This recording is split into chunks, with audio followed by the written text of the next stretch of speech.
Selamat malam pemirsa. Indonesia sebagai negara agraris ternyata memiliki permasalahan yang harus segera dituntaskan, yakni berkaitan mengenai pangan. Dan adanya kondisi geopolitik yang semakin tidak menentu tentunya mendorong agar percepatan untuk bisa meningkatkan kemandirian dan juga ketahanan pangan diwujudkan oleh bangsa Indonesia. Dan oleh karenanya pada malam hari ini Indonesia Business Forum mengangkat tema mengenai krisis pangan mengancam, kita harus apa? Saya sudah bersama dengan 4 orang narasumber di studio. Saya perkenalkan satu persatu. Di sebelah kanan saya ada Menteri Pertanian Bapak Syahrul Yassin Limpo. Pak Menteri, selamat malam. Boleh dipakai mic-nya Pak Menteri untuk bisa menyapa pemirsa? Assalamualaikum, selamat malam, salam sehat, salam sejahtera untuk kita semua. Terima kasih Pak terima Menteri. kasih. Terima kasih Pak Menteri sudah berkenan hadir untuk bisa bergabung bersama kami di sini. Selanjutnya di sebelah kiri saya ada Direktur Utama Petrokimia Gresik, Bapak Dwi Satrio Anurogo. Pak Dwi, apa kabar? Sehat, alhamdulillah. Selamat malam. Selamat malam. Salam sehat semua. Selamat malam Pak Dwi, dan tentunya kami juga mau mengucapkan selamat ulang tahun untuk Petrokimia Gresik. Terima kasih Brigita. Mudah-mudahan makin bisa terus mendistribusikan pupuk dan membuat para petani tercukupkan kebutuhan yang paling tidak. Amin. Selanjutnya di sebelah kiri beliau ada Direktur Eksekutif Indef, Bapak Tauhid Ahmad. Mas Tauhid, apa kabar? Selamat malam. Selamat malam Mbak Brigita, apa kabar? Sehat ya? Sehat, ini juga yang kemarin habis ulang tahun Indef. Selamat ulang tahun juga. Makasih Mbak Brigita. Dan di sebelah kanan ada Ketua Umum KTNA Nasional, Bapak Yadi Sofianur. Pak Yadi, selamat malam. Ya, alhamdulillah Bu. Sehat Pak Yadi? Selamat malam. Harus terus aman, sehat ya Pak saja. Ya. Supaya pangan ini tercukupkan. Kalau nggak ada petani repot juga kita. Alhamdulillah. Kita awali ke Pak Menteri dulu. Pak Menteri, ini hal yang banyak orang semakin khawatir ketika harga-harga pangan terus naik akibat biaya impor yang tentu ini mendorong yang tadi disampaikan harganya terus melambung. Nah, bagaimana kemudian kondisi geopolitik pengaruhnya terhadap ketahanan pangan kita, Rusia Ukraina ini terutama Pak Menteri? Manohara dan seluruh pemirsa yang saya muliakan, memang dunia lagi tidak baik-baik saja. Dan kondisi yang ada ini diakibatkan berbagai dimensi yang saya katakanlah menghadapi turbulensi yang serius. Yang pertama, COVID 2,5 tahun membuat semua tidak berjalan normatif, unlinear, uncontinuous, dan seperti itu 2,5 tahun ini. Ya, banyak hal yang berakibat dan baru terasa sekarang akibat dari 2,5 tahun COVID yang ada itu. COVID belum selesai, kita dihadapkan dengan climate change, cuaca yang sangat ekstrim. Kalau tiba-tiba hujan dia banjir, panas dia membakar rumput segala macam, tanaman, membuat semuanya menjadi tentu saja sebuah keprihatinan bagi pangan yang ada. Kemudian geopolitik terjadi ketegangan, apalagi diakibatkan oleh terakhir peran Rusia dan Ukraina. Bagaimanakah kondisi itu mempengaruhi pangan seluruh dunia seperti itu? Oleh karena itu sudah benar ada krisis energi, ada krisis pangan, ada krisis ekonomi secara global, krisis keuangan, dan semua negara kena tentu saja. Ini harus kita waspadai karena pasti saja beresonansi pada kita.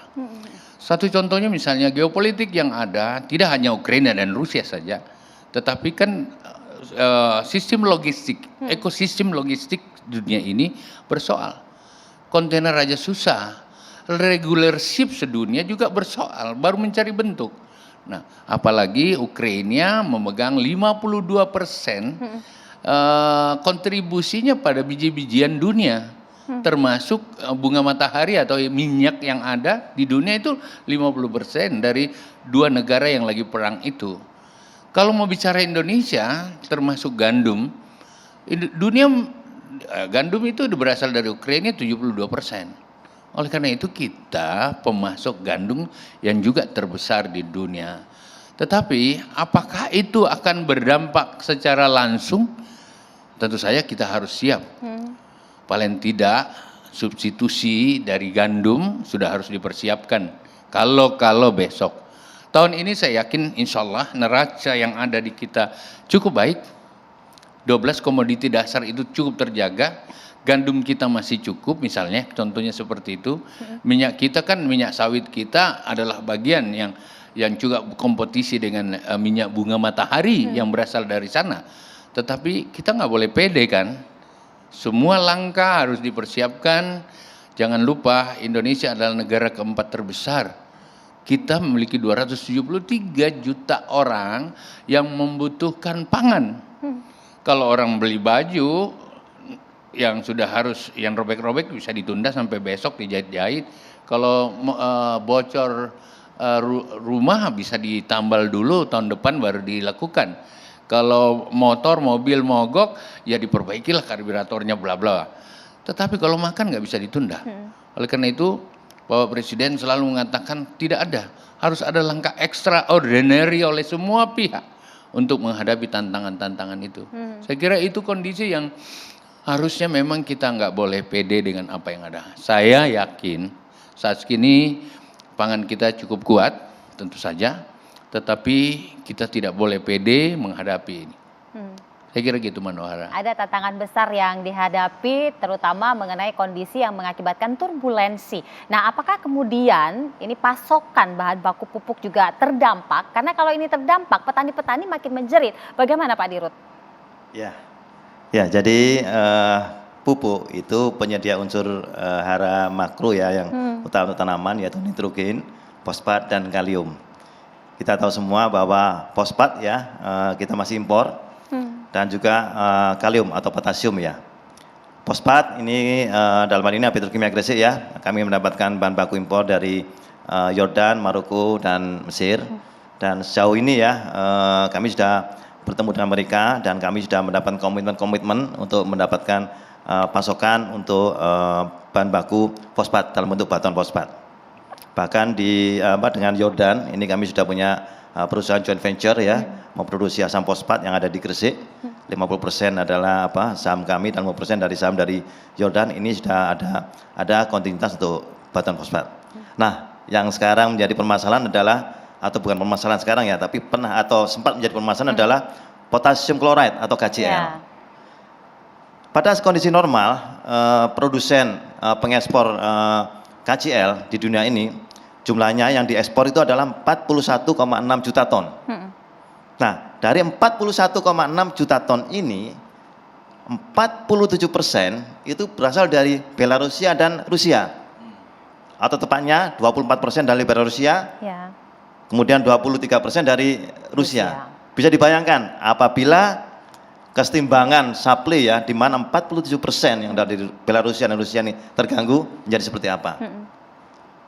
Nah, namun ini dengan perkembangan perkembangan situasi, kita tahu bahwa yang namanya pangan, kemudian pupuk ini juga kemudian dibebaskan dari embargo ya, sehingga kita bisa dapat kembali. Kami dapatkan juga dari dari Rusia juga melalui tentunya dari pengiriman khusus ya. Dan tentunya kami tetap mengantisipasi untuk hal ini. Kami mengambil dari negara yang lain. Kami nambah supply dari Kanada, kami nambah supply dari Jordan, dan sekarang ada tambahan supply dari sumber baru ya dari Laos. Nah, semuanya ini adalah kami ingin memenuhi kebutuhan pupuk nasional ini. Kami segala cara mana sumber yang ada, kami komitmen mendapatkannya, dan tentunya dengan harga yang kira-kira secara reasonable kami dapatkan untuk Untuk ketahanan pangan nasional. Jadi sampai sejauh ini berkaitan mengenai pemenuhan kebutuhan dari potasium chloride yang disuplai oleh Rusia masih bisa tersubstitusi. Masih, sempat. Jadi sempat ya pada saat di awal-awal perang itu sempat. Bisa dibayangkan lagi 47% lah. 47% supply dunia untuk potasium chloride itu ada dari Belarusia dan Rusia, daerah konflik lah. Tapi sekarang alhamdulillah kami bisa mendapatkannya. Jadi ternyata ada tantangan besar dan butuh support tentunya untuk bisa mendorong agar pemenuhan kebutuhan bahan baku supaya produksinya tetap terjaga dan kebutuhan petani ini bisa terpenuhi. Tapi bagaimana kemudian petani berupaya untuk bisa meningkatkan produksinya di tengah berbagai macam keterbatasan akibat dari kondisi geopolitik ini? Sekarang kita jeda dulu, usai jeda kami akan kembali.